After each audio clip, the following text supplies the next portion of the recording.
نبی صلی اللہ علیہ وسلم کی معراج کا مختصر واقعہ بیان کیا ہے۔ سبحان الذی اسری بعبدہ، پاک ہے وہ ذات جو اپنے بندے کو رات کو لے گیا، لیلاً رات کے تھوڑے سے حصے میں، من المسجد الحرام الی المسجد الاقصی، مسجد حرام سے مسجد اقصی کی طرف، لنریہ من آیاتنا، تاکہ ہم ان کو دکھائیں اپنی نشانیاں، انہ هو السمیع البصیر، بے شک وہ سننے والا اور دیکھنے والا ہے۔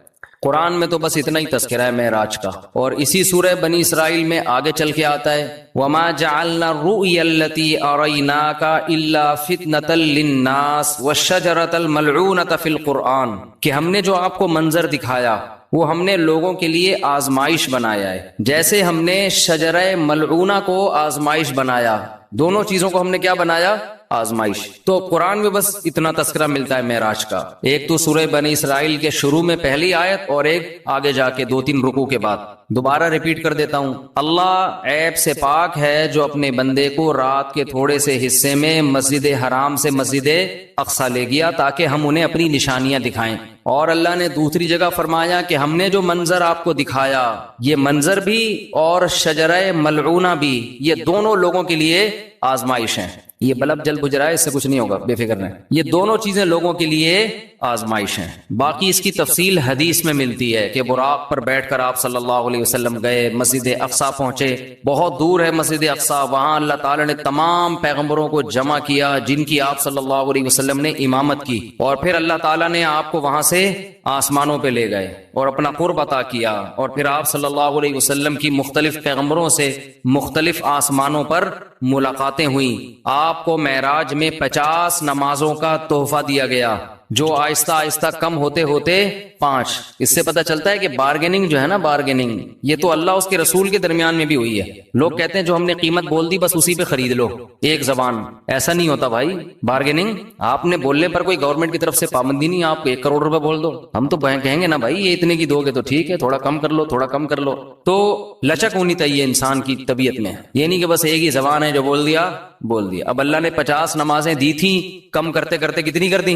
ہے؟ وہی 5۔ سوال پیدا ہوتا ہے جب 5 ہی کرنی تھی تو 50 کہنے کی ضرورت کیا تھی؟ یہ ایسا ہی ہے جیسے اللہ تعالیٰ قرآن میں بعض دفعہ مشکل احکام دیتے ہیں لیکن ابھی صحابہ نے عمل کیا نہیں ہوتا کہ اس کو منسوخ کر دیتے ہیں، ایسا بھی ہوا ہے قرآن میں۔ یہ بتانے کے لیے کہ اصل تو ہم یہ حکم دینا چاہتے تھے مگر تمہاری رعایت میں ہم اپنے حکم کو چینج کر رہے ہیں۔ اگر پہلے ہی حکم دیا جاتا نا آسان والا تو پتہ کیا چلتا کہ اللہ اصل کیا چاہتے تھے اور آسانی کر کے کیا چاہتے ہیں۔ تو اصل تو یہ تھا کہ اللہ چاہتے تھے ہم دن میں کتنی نمازیں پڑھیں؟ 50 ٹائم، لیکن اللہ کو پتا تھا کہ یہ مشکل میں پڑ جائیں گے اور جہنم میں جانے والوں کی تعداد اور زیادہ بڑھ جائے گی، اس لیے اللہ نے کہا کہ میں تمہاری رعایت کرتا ہوں۔ جیسے بیوہ عورت کو نکاح کے پیغام سے اللہ نے منع کیا، لیکن اللہ نے فرمایا اللہ کو پتا ہے تم باز نہیں آؤ گے تو اشارتاً پیغام بھیج سکتے ہو، وہ اس زمانے کی بات ہے۔ تو اسی طرح قرآن میں آتا ہے کہ ہم حکم دے رہے ہیں کہ جب نبی کی محفل میں جاؤ تو پہلے کچھ صدقہ دیا کرو۔ پھر اللہ نے فرمایا اشفقتم ان تقدموا بین یدی نجواکم صدقہ، تم ڈرتے ہو کہ ہر چیز میں پہلے صدقہ دینا پڑے گا، چلو معاف کیا، نہیں دو صدقہ، ٹھیک ہے نا۔ تو یہ قرآن کی عادت ہے، اس سے اللہ کی رحمت کا پتہ چلتا ہے، اور یہ بھی کہ اسلام کے احکام میں بھی اللہ نے ہمیں یہ بتایا ہے کہ میں بھی تمہاری طبیعت کا، تمہاری کمزوری کی رعایت کرتا ہوں۔ تو جب اللہ ہماری رعایت کر کے احکام دے رہا ہے تو ہمیں بھی اپنے ماتحتوں کا خیال بولو کرنا چاہیے۔ اللہ ہمیں بتاتا ہے کہ اصل تو میں یہ کہنا چاہتا ہوں، یہ چاہتا ہوں حکم ہو، لیکن تم نہیں عمل کر سکو گے، چلو یہ اس پر عمل کرو۔ تو جب اللہ انسانوں کی رعایت کرتا ہے تو انسانوں کو بھی چاہیے کہ وہ ایک دوسرے کی رعایت کرا کریں، اتنا بوجھ کسی پہ نہ ڈالیں کہ بس تیر کی طرح سیدھے چلو تم، ایسا نہیں ہو سکتا بھائی۔ انسان ٹیڑھا میڑا ہے، آڑا ترچھا ہے، اس کو بالکل ہر چیز میں ایکوریٹ کرنے کی کوشش کریں گے نہ، کوئی بھی نہیں ہو سکتا۔ کوئی بھی کا مطلب مسجد کا امام بھی پورا سیدھا، نہ مفتی صاحب پورے سیدھے ہو سکتے ہیں، نہ مسجد کا امام ہو سکتا ہے، نہ کوئی بزرگ پورے ایکوریٹ ہو سکتے ہیں۔ لوگ کہتے ہیں مفتی صاحب نے اس دن بیان میں یہ بول دیا تھا، مفتی صاحب اس دن وہاں انڈا موڑ پہ بیٹھے ہوئے ٹانگ پہ ٹانگ رکھ کے چائے پی رہے تھے، یہ علماء کے بیٹھنے کا طریقہ نہیں ہوتا۔ اس دن مفتی صاحب نے کہہ دیا تھا بھاڑ میں جائیں چلتا ہے مارکیٹ میں سب۔ ہاں کچھ لوگ بیٹھے ہیں کیڑے نکالنے کے لیے، کچھ لوگ کیا ان کا کام ہی یہی ہے کہ اس کے کیڑے جمع کر کے ایک شاپر میں لا کے پوری کیڑوں کی دکان کھولی ہوئی ہے انہوں نے، وہ ان کا کام ہی یہی ہے کہ ایک دوسرے کی غلطیوں کو ہائی لائٹ کرنا، اور خود اتنے بڑے بڑے بلینڈر ان لوگوں سے ہوتے ہیں کہ اگر کوئی دوسرا ان کی غلطیاں جمع کرنا شروع کر دے تو الامان والحفیظ۔ تو لچک ہے بھائی، لچک، لوگوں کی رعایت کیا کرو۔ نمازیوں کی رعایت کا حکم ہے مسجد کے امام کو۔ اتنی لمبی نمازیں نہ شروع کر دو کہ لوگ کھڑے کھڑے تھک جائیں۔ حضرت معاذ تھے، حضرت جابر بن عبداللہ، انہوں نے اتنی لمبی عشاء کی نمازیں پڑھانا شروع کر دی، سورہ بقرہ پڑھتے تھے پوری اس میں نا۔ اب ایک صحابی تھے، وہ کھڑے کھڑے تھک جاتے، وہ ایک دن نماز توڑ کے چلے گئے اور جا کے نبی صلی اللہ علیہ وسلم سے شکایت کی کہ یہ اتنی لمبی عشاء کی نماز پڑھاتے ہیں۔ اچھا، جب وہ گئے نماز میں تو ان کو صحابی رسول نے کہا کہ تم منافق ہو گئے ہو۔ تم کیا ہو گئے ہو؟ کیونکہ نماز میں تم کیا کر رہے ہو؟ شارٹ نماز چاہیے، یہ تو منافق کا دل نماز میں نہیں لگتا۔ تو فتویٰ دیا کہ تم کیا ہو گئے ہو؟ منافق۔ انہوں نے جا کے نبی صلی اللہ علیہ، حضرت معاذ بن جبل تھے، انہوں نے جا کے نبی صلی اللہ علیہ وسلم کو بتایا کہ یا رسول اللہ، اتنی لمبی نماز پڑھا رہے ہو، اوپر سے مجھے فتویٰ کیا دے رہے ہیں؟ تم منافق ہو۔ تو آپ صلی اللہ علیہ وسلم نے حضرت معاذ کو بلایا، افتان انت یا معاذ، اتنا غضبناک ہوئے، اے معاذ تم لوگوں کو فتنوں میں ڈال رہے ہو، نماز سے، یعنی تم تو ان کو آزمائش میں ڈال رہے ہو کہ نماز سے ان کے دل میں نماز کی نفرت پیدا کر رہے ہو، اور پھر آپ نے ان سے امامت چھین لی، اور پھر تھوڑے دنوں بعد واپس امامت دے دی ان کو، یعنی تنبیہ کے لیے۔ تو امام کو چاہیے لوگوں کی رعایت کرے، خطیب کو چاہیے بیان میں بھی لوگوں کی رعایت کرے، ان کی مینٹل لیول سے اوپر کی باتیں نہ کرے، ایک دم 4 شادیوں پہ نہ آ جایا کرے، پہلے ان کو دوسری شادی سمجھائے، جب 6 مہینے میں یہ سمجھ میں آئے گی پھر تیسری۔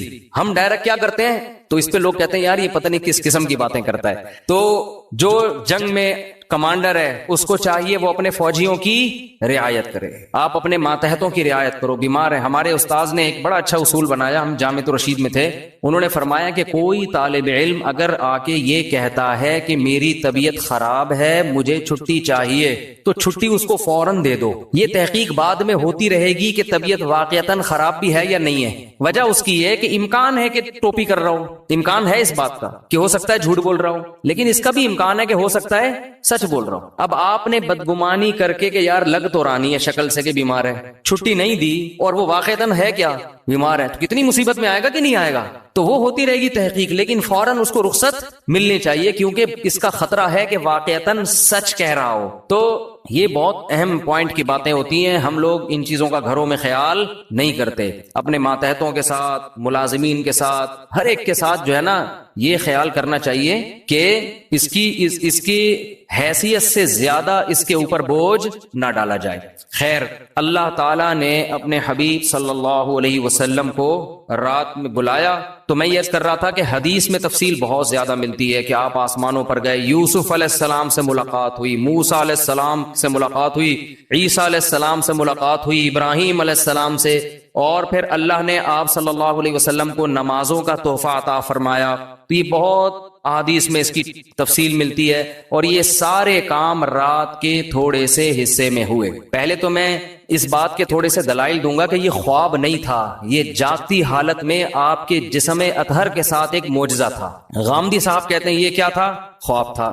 تو اب ہم غامدی صاحب کے دلائل بھی پیش کر دیتے ہیں اور پھر قرآن و سنت کے دلائل بھی۔ غامدی صاحب نے کہا ہے کہ رؤیا جو ہے نا عربی میں خواب کو کہتے ہیں۔ رؤیا کسے کہتے ہیں؟ خواب کو۔ جیسے سورہ یوسف میں ہے نا، وہ کیا تھا؟ انی رأیت 11 کوکبا، یوسف علیہ السلام نے کہا میں نے 11 ستارے دیکھے سجدہ کر رہے ہیں، تو ان کے ابا نے کہا لا تقصص رؤیاک، اپنا یہ خواب کسی اور کو مت سنائیں۔ تو اس کو انہوں نے رؤیا سے تعبیر کیا ہے۔ کیا تعبیر کیا؟ رؤیا۔ تو یہی لفظ معراج کے بارے میں قرآن میں آتا ہے کہ اے نبی ہم نے آپ کے رؤیا کو، یہ جو رؤیا تھا نا اس کو ہم نے لوگوں کے لیے ایک آزمائش بنایا ہے۔ تو غامدی صاحب کہتے ہیں کہ رؤیا کسے کہتے ہیں؟ خواب کو، جیسے سورہ یوسف میں۔ اس کا جواب یہ ہے کہ رؤیا اصل میں خواب کو نہیں کہتے، رؤیا اصل میں منظر کو کہتے ہیں، سین کو کہتے ہیں، اور خواب میں بھی ایک منظر نظر آتا ہے، اس لیے خواب پر بھی اس کا اطلاق کر دیا جاتا ہے، ورنہ اصل رؤیا کا معنی منظر، سین، کوئی بھی چیز آپ دیکھیں چاہے جاگتی حالت میں یا خواب میں، کیونکہ رؤیا کا لفظ نکلا ہے رؤیت سے، رؤیت دیکھنے کو کہتے ہیں۔ آپ نے دیکھا نہیں رؤیت ہلال، تو کیا یہ خواب میں دیکھا جا رہا ہوتا ہے ہلال کمیٹی ہے بھائی؟ جب جاگتی حالت میں دیکھ کے اتنے اختلاف ہو رہے ہیں تو خواب میں دیکھ کے پتہ نہیں کیا ہو جائے گا، 6 عیدیں ہوں گی پھر تو یہ جاگتی حالت میں ان آنکھوں کے ساتھ رؤیت ہلال کمیٹی نہیں ہے، رؤیت انی ارا ما لا ترون انی اخاف اللہ۔ قرآن میں جہاں بھی رآ یرآ کا لفظ آیا ہے دیکھنے کے معنی میں، تو رؤیا وہ چیز جو دیکھی جائے، اب یہ خواب میں بھی ہو سکتی ہے اور جاگتی حالت میں بھی، اس لیے اس کا اصل معنی ہوتا ہے منظر، لیکن اس کا اطلاق خواب پر بھی ہوتا ہے، کیونکہ خواب میں بھی ایک سین نظر آتا ہے آپ کو، پورا ایک منظر ہوتا ہے۔ تو اب ہم دیکھتے ہیں کہ قرآن میں جو نبی کے لیے معراج کے لیے رؤیا کا لفظ استعمال ہوا ہے وہ خواب کے معنی میں ہے یا منظر کے معنی میں، دونوں احتمال اس میں ہیں۔ تو ہم قرآن ہی سے فیصلہ کروا لیتے ہیں کہ وہ حقیقت تھی یا بولو خواب تھا۔ قرآن میں دو واضح قرینے، اگر ہم حدیث کو ہٹا دیں، حدیث سے تو پتہ چلتا ہے کہ یہ خواب نہیں تھا، حدیث سے تو صاف کہ براق پہ بیٹھ کے آپ جا رہے ہیں، خواب میں ان تکلفات کی کیا ضرورت ہے؟ خواب میں آپ امریکہ جاؤ ایسے ہی پہنچ جاتے ہو بغیر جہاز کے بھی۔ یہ جو پورا براق آ رہا ہے، جبریل آ رہے ہیں، جایا جا رہا ہے، پھر وہاں امامت ہو رہی ہے، حدیث سے تو صاف پتہ چلتا ہے، لیکن ہم قرآن میں بھی دیکھتے ہیں کہ دو واضح قرینے ہیں جن سے پتہ چلتا ہے کہ یہاں رؤیا خواب کے معنی میں نہیں ہے۔ سب سے پہلے اس رؤیا کے آگے پیچھے جو آیت ہے وہ خود ہی بتا رہی ہے، فرمایا وَمَا جَعَلْنَا الرُّؤْيَا الَّتِي أَرَيْنَاكَ إِلَّا فِتْنَةً لِلنَّاسِ وَالشَّجَرَةَ الْمَلْعُونَةَ فِي الْقُرْآنِ، کہ ہم نے اس رؤیا کو بھی اور قرآن میں جو ملعون درخت کا تذکرہ ہوا ہے ان دونوں چیزوں کو لوگوں کے لیے آزمائش بنایا۔ کیسے؟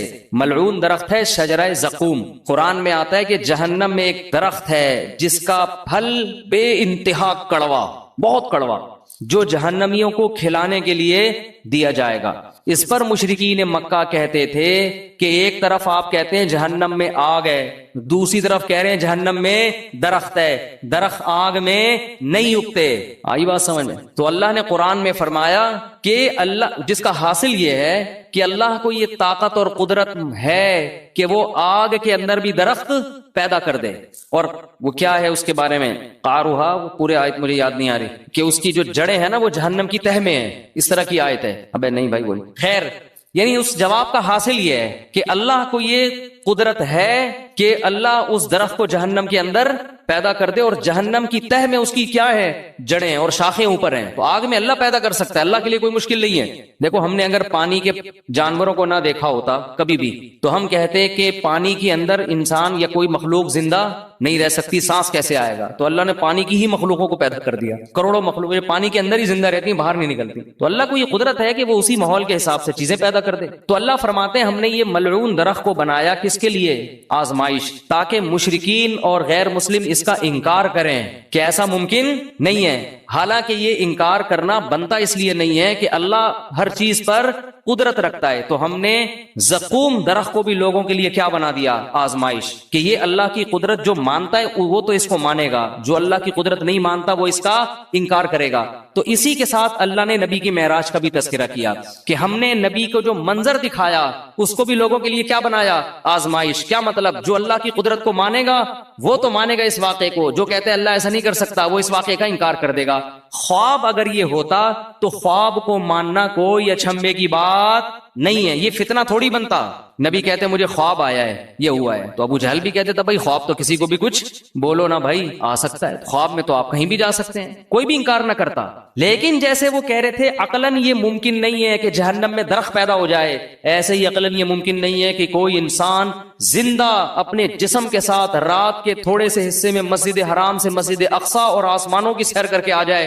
اٹ isn't possible، یہ عقلاً ممکن نہیں ہے۔ تو اللہ کہتا ہے دونوں چیزیں تمہارے لیے آزمائش ہیں، خدا کی قدرت کو مانو گے تو دونوں پہ یقین کرو گے، نہیں مانو گے تو دونوں کا انکار کرو گے۔ تو یہ بہت بڑی دلیل ہے کہ یہاں رؤیا سے مراد معراج میں حقیقت ہے جسم کے ساتھ، خواب اس سے مراد نہیں ہے، ورنہ یہ آزمائش نہ ہوتا۔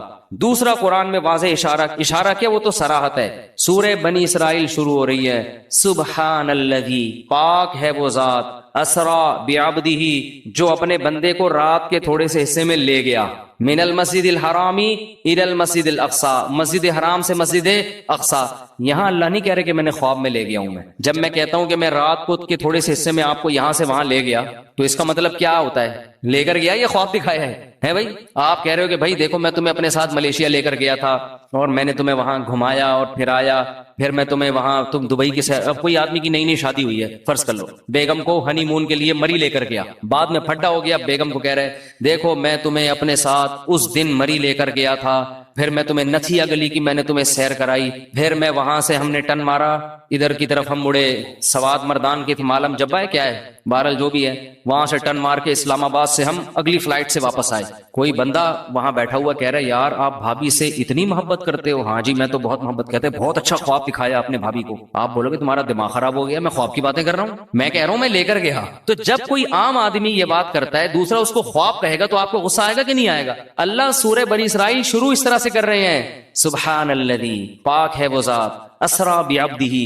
جو اپنے بندے کو لے گیا, لیلن, رات کے تھوڑے سے حصے میں. یہ تنوین تقلیل کے لیے, تھوڑے سے حصے میں بھی اللہ اپنی قدرت دکھا رہا ہے. خواب کا تذکرہ ہوتا تو نہ رات کہنے کی ضرورت تھی, نہ رات کا تھوڑا حصہ کہنے کی ضرورت تھی. سمجھ میں نہیں آ رہی بات؟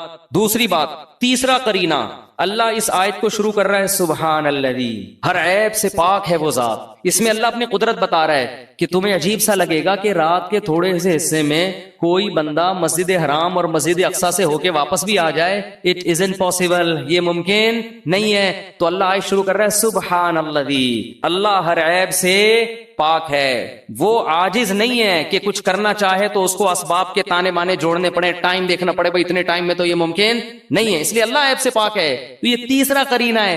خواب ہوتا تو اللہ سبحان اللہ کا ذکر نہ کرتا. عجیب چیز کو دیکھ کے ہم کہتے ہیں نا سبحان اللہ, اچھی کہو کہتے ہیں, وہ کون پنجاب میں جب تقریر ہوتی ہے کہتے ہیں اچھی کہو سبحان اللہ, تو انہوں نے کوئی بڑا ٹیکنیکل پوائنٹ مارا ہوتا ہے. خوابوں کی باتوں پہ کوئی اتنا زیادہ نہیں ہوتا سبحان اللہ, ٹھیک ہے نا. تو اللہ فرما رہے ہیں کہ یہ تین واضح قرینے قرآن مجید میں, لِنُرِيَهُ مِنْ آیَاتِنَا, تاکہ ہم محمد صلی اللہ علیہ وسلم کو اپنی نشانیاں بتائیں. تبھی تو مشرکین نے انکار کر دیا, یہ نہیں ہو سکتا. اگر خواب کی بات ہوتی تو وہ انکار نہ کرتے. پھر جب انکار کیا تو اللہ فرماتے ہم نے اس واقعے کو آزمائش بنایا. باقی اس میں حکمت کیا تھی؟ یہ معجزہ اللہ نے کسی اور پیغمبر کو نہیں دیا. ہر پیغمبر کو الگ قسم کے معجزے ملتے ہیں. حضرت عیسیٰ علیہ السلام کو جو معجزے ملے نا, وہ کہا جاتا ہے کہ سب سے زیادہ معجزے اللہ نے حضرت عیسیٰ کو دیے. مردے کو زندہ, کوڑ کے مریض کو شفا, پیدائشی نابینے کی آنکھیں واپس, مٹی کا پرندہ بنا کے پھونک ماری, پھڑ پھڑ پھڑ کر کے اڑ رہا ہے. یہ بہت ہی عجیب قسم کے معجزے. علماء کہتے ہیں کہ حضرت عیسیٰ کے دور میں علم طب جو تھا نا, میڈیکل سائنس, وہ اس وقت کافی عروج پہ پہنچ چکی تھی. حکمت کا علم, حکیم, بڑی بڑی پیچیدہ بیماریوں کے علاج دریافت ہو گئے تھے. لیکن ساری دنیا کے سارے حکیم کہتے تھے کوڑ کے مریض کا علاج ممکن نہیں ہے. ایسی کوئی دوا نہیں ہے کہ پیدائشی نابینا کی آنکھیں آ جائیں. بعد میں بینائی جائے تو آ سکتی ہے, جو پیدا ہی نابینا ہوا ہو اس کی آنکھیں نہیں آ سکتی. ایسی کوئی دوا نہیں ہے کہ مردے کو کھلاؤ اور اس میں جان آ جائے. نہیں آ رہی بات سمجھ؟ جو مر گیا وہ ختم, فینش, اب ٹھیک نہیں ہو سکتا. مٹی کے بنے ہوئے پرندوں میں جان, کوئی چورن چٹنی ایسی نہیں ہے کہ پتلے میں ڈالے اور وہ اڑنا شروع ہو جائے. نا نا نا. حضرت عیسیٰ کو جو اللہ نے معجزے دیے نا, وہ تمام میڈیکل سائنس کو کیا کر رہے تھے؟ چیلنج, تاکہ لوگوں کو یقین آ جائے کہ یہ کوئی حکیم نہیں ہے, بلکہ یہ کام اللہ کے سوا کوئی نہیں کر سکتا, یہ اللہ ہی کر رہا ہے ان کے ہاتھ پہ. اگر ایسی بھی, اگر علم طب نے ترقی نہ کی ہوتی نا, پھر حضرت عیسیٰ کوڑ کے مریض کو ٹھیک کرتے ہیں. لوگ کہتے ہیں یار لگتا ہے کہ یہ کوئی ماہر معاذ اللہ کوئی حکیم ہے یہ, جنہوں نے کوڑ کے مریض کو چپکے سے دوا کھلائی ہے اور وہ بندہ کیا ہو گیا؟ ٹھیک. لیکن علم طب نے اتنی ترقی کر لی تھی کہ میڈیکل سائنس کہتی تھی کہ اسباب کی دنیا میں یہ ممکن, بولو نا, نہیں, یہ نہیں ہو سکتا. تو اللہ نے معجزے اسی حساب سے دیا آپ کو. حضرت موسیٰ کے دور میں جادو کا زور تھا, یہ سانپ بنا دیا, یہ یوں کر دیا, ایسے ایسے کرتب, ٹھیک ہے نا. تو وہ لوگ جادو کو سمجھتے تھے کہ جادو کیا ہوتا ہے. اللہ نے حضرت موسیٰ کو جو معجزے دیے نا, وہ والے معجزے جو جادوگر دکھایا کرتے تھے, اس طرح کے جادو. گریبان میں ہاتھ ڈالا, ہاتھ کیا ہو رہا ہے؟ سورج کی طرح چمک رہا ہے. یہ جادوگروں کے اس زمانے میں کرتب ہوا کرتے تھے.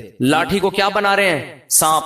اللہ نے کہا جادوگر بھی یہ کام کرتا ہے, آپ بھی کرو. لیکن جادوگر جب یہ کرتا ہے تو نظر کا دھوکا ہوتا ہے, آپ جب کرو گے تو سچی مچی کا ہو جائے گا. تو جادوگر خود کہیں گے بھائی اٹ ازنٹ پاسبل, کیونکہ اگر جادو نے ترقی نہ کی ہوتی تو لوگوں کو کیا پتا چلتا کہ یہ جادو ہے یا حقیقت. جو علم ترقی کرتا ہے تو اس کے ماہرین پیدا ہوتے ہیں نا, وہ بتاتے ہیں بھائی یہ ممکن نہیں ہے. اگر عیسیٰ کو موسیٰ والے معجزے دیے جاتے, لاٹھی کو سانپ بنانے والے, تو اس وقت جادو کو کا ان لوگوں کو اتنا نہیں پتا تھا. وہ کہتے یار ہو سکتا ہے یہ جادو, یہ بھی جادو, یہ بھی جادو. لیکن جادو اتنی ترقی کر چکا تھا کہ لوگ جانتے تھے کہ جادوگر تو لاٹھیوں کو سانپ بناتے ہیں, بنتا نہیں ہے, نظر آتا ہے. جب وہ گریبان میں ہاتھ ڈال کے نکالتے ہیں روشن نظر آتا ہے, ہوتا نہیں ہے. ادھر تو بھائی سچی مچی کا ہو رہا ہے بھائی, یہ کھوپڑی میں آنے والی بات نہیں ہے, یہ تو ممکن ہی نہیں ہے. تبھی اللہ نے حضرت موسیٰ کا مقابلہ کس سے کرا دیا؟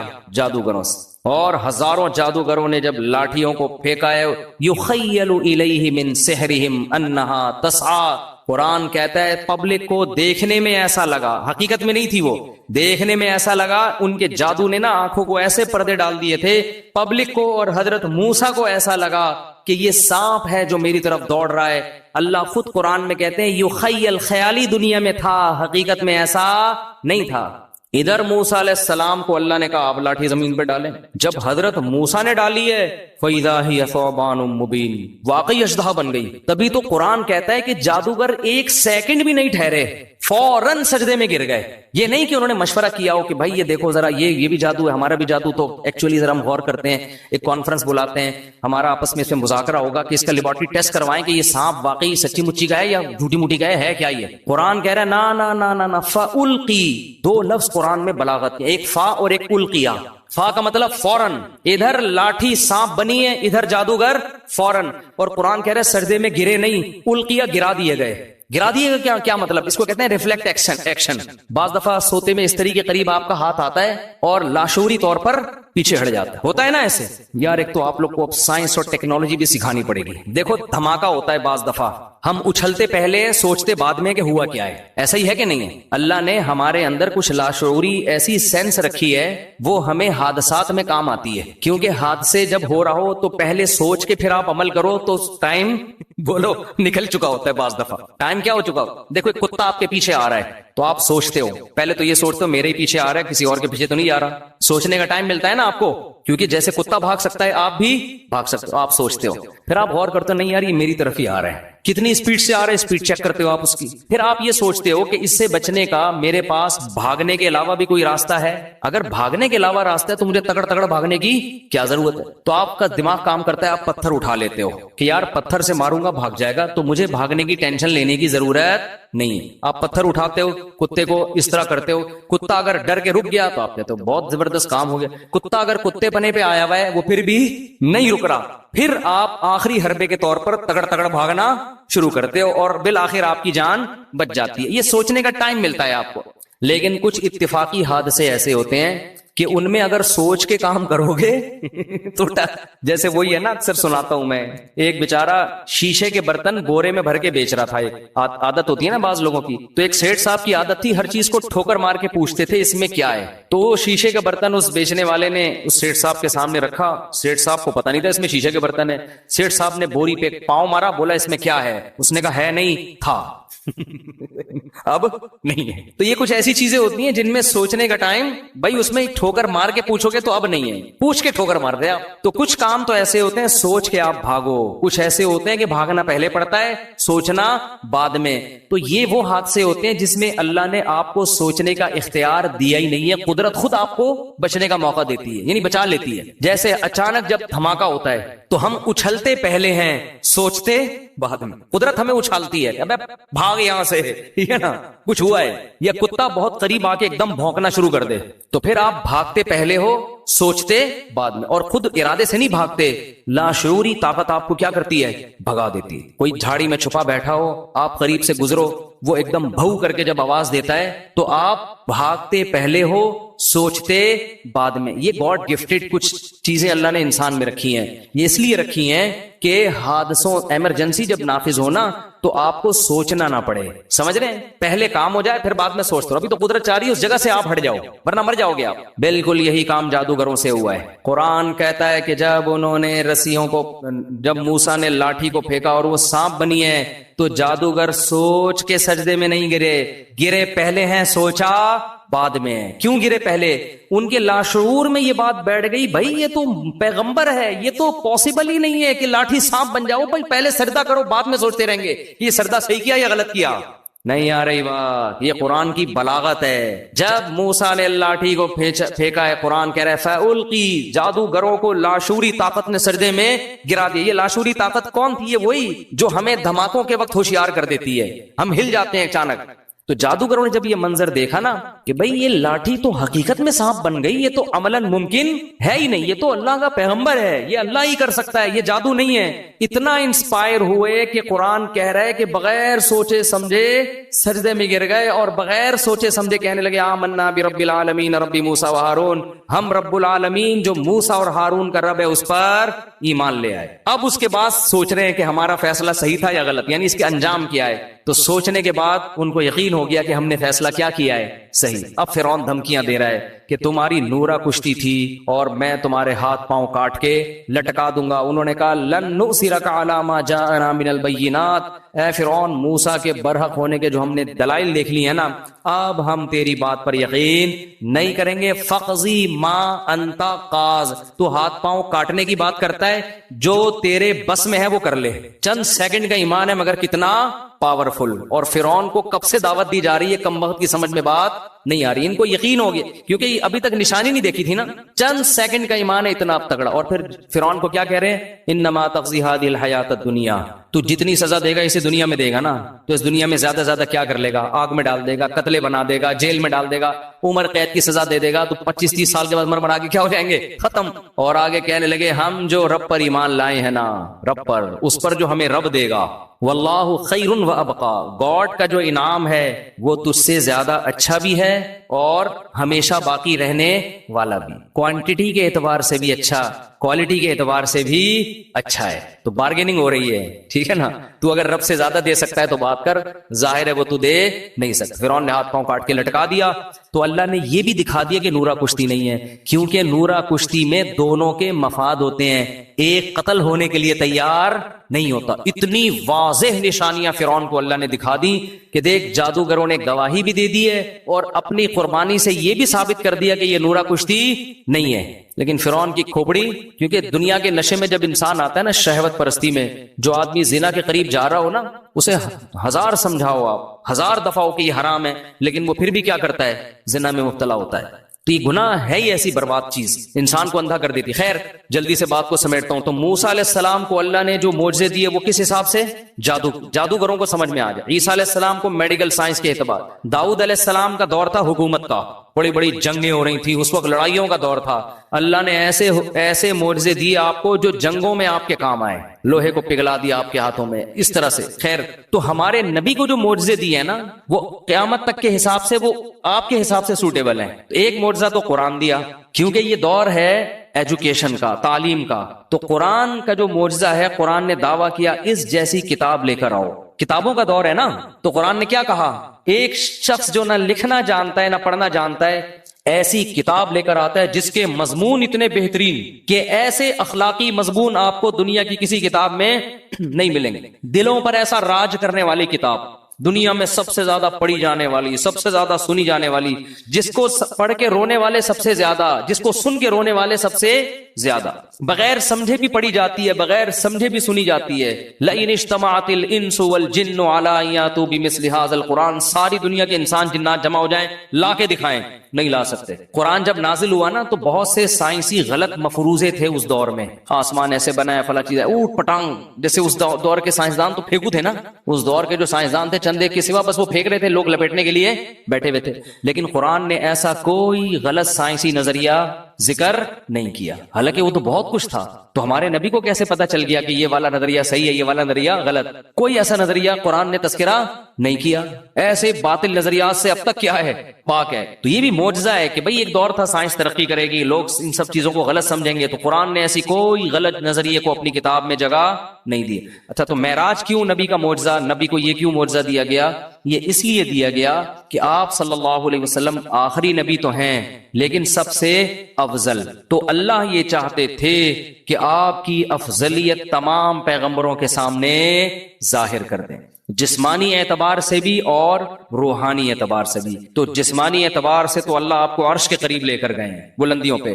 روحانی اعتبار سے نماز سب سے اہم ترین عبادت ہے، تو اللہ نے تمام پیغمبروں کو آپ کا مقتدی بنایا، آپ کو امام بنا کے یہ بتا دیا کہ روحانی اعتبار سے بھی یہ آپ سب پر فضیلت رکھتے ہیں۔ زبانی بتا دینا کافی نہیں ہوتا، پریکٹیکل کروایا جاتا ہے۔ جس کے پیچھے انسان نماز پڑھتا ہے اس کا احترام کرتا ہے نا، کیا خیال ہے بھائی ہم ان کے پیچھے کیا پڑھتے ہیں؟ یہ اللہ کے دربار میں حاضری کے وقت ہمارے رہبر ہوتے ہیں، تو اللہ کے ہاں تو سب سے اہم چیز کیا ہے؟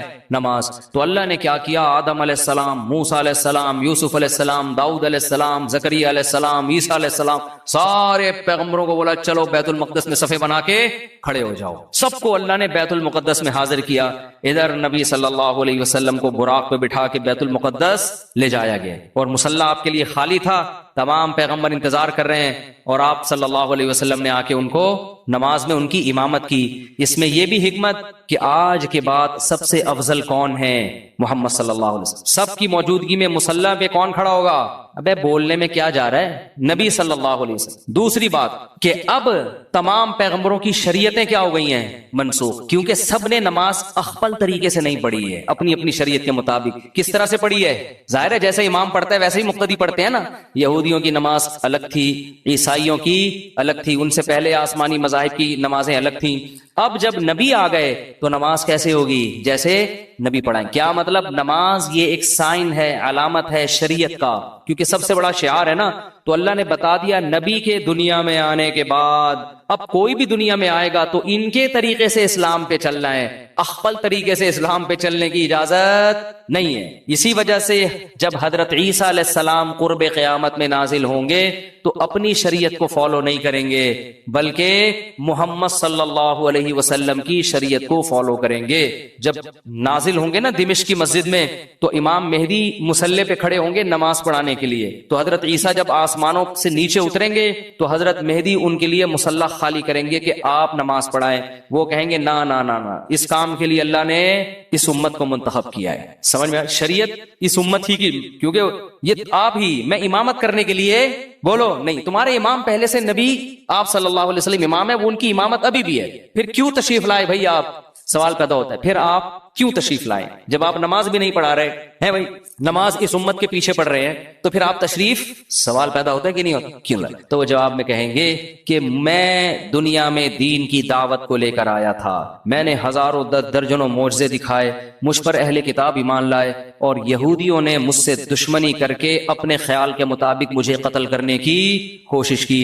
اب یہودی میرا تو دشمن ہے اور اسلام کا بھی سب سے بڑا دشمن کون ہے؟ یہودی۔ تو یہ ہم دونوں کا مشترک دشمن ہے، تو میں اب اس امت کی قیادت کروں گا یہودیوں سے قتال کرنے میں۔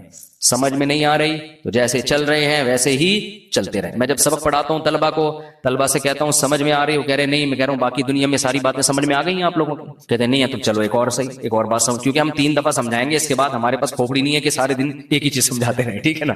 تو میرا اسٹائل ہے پڑھانے کا، سبق طلبہ سے کہتا ہوں ایک دفعہ سمجھا دیا، 2 دفعہ پھر بھی نہیں سمجھ میں آیا تو میں ان سے کہتا ہوں باقی ساری چیزیں سمجھ میں آ گئی ہیں؟ یعنی ساری چیز سمجھ میں نہیں آئی، چلو ایک اور چیز ایسی ہے جو سمجھ میں نہیں ہے۔ جب باقی چیزیں سمجھ میں نہ آنے سے کچھ نہیں ہو رہا، لائف آپ کی نیچرل بڑے آرام سے گزر رہی ہے، تو ایک اور چیز بھی اسی میں شامل کر لو۔ تو خام ہمیں ایک ہی چیز کو سمجھا کے دماغ خراب نہیں کرنا چاہیے۔ بھی کل کسی نے مضمون بھیجا 4 شادیوں کے خلاف، تو میں نے پڑھا، اس نے دلائل دیا، میں نے کہا اس کو اپنے پاس رکھ لو، اب ہمارے پاس فالتو کھوپڑی نہیں ہے، ان باتوں کے 100 دفعہ جواب دے چکے ہیں، پھر وہی کھوپڑی وہی گھما رہے وہی۔ میں نے کہا یہ سمجھنے والے لوگ نہیں ہے۔ خیر 4 شادیاں پتہ نہیں کہاں سے آ گئی، جلدی سے بات کو سمیٹ کے ختم کرتا ہوں۔ تو ایک حکمت کیا تھی؟ جسمانی معراج اور روحانی معراج، یہ بتانا کہ اب سب سے افضل کون ہے، یعنی عملاً اس کو کر کے دکھانا، صرف بتانا کافی نہیں ہے، پریکٹیکل کر کے دکھایا کہ سب سے افضل کون ہے۔ اب دیکھو حضرت موسیٰ علیہ السلام اگر کہیں کہ میں سب سے افضل ہوں تو پھر ان کے امتی کہیں گے پھر معراج کی رات میں مصلی پہ آپ کیوں نہیں آئے؟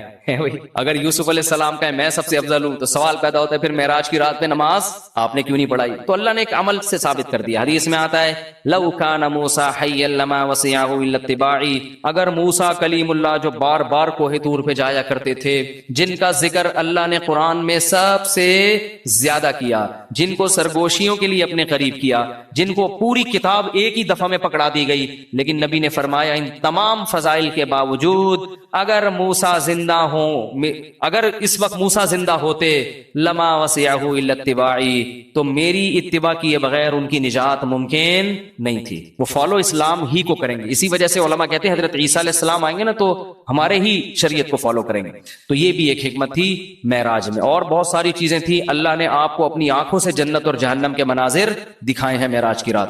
اچھا، ایک حکمت یہ بھی تھی کہ بیت المقدس کی فضیلت پہ مہر ثبت ہو جائے. اگر ہمارے نبی بیت المقدس نہ جاتے تو ہمارے نظر میں قبلہ اول کی زیادہ ویلیو نہ ہوتی. ہم کہتے وہ تو عیسائیوں کا قبلہ تھا، یہودیوں کا قبلہ تھا، پیغمبروں کا قبلہ تھا، ہمارے نبی تو وہاں کبھی گئے بھی نہیں، نماز بھی نہیں پڑھی. تو اللہ نے عملاً آپ کو وہاں لے جا کے نماز پڑھوائی ہے.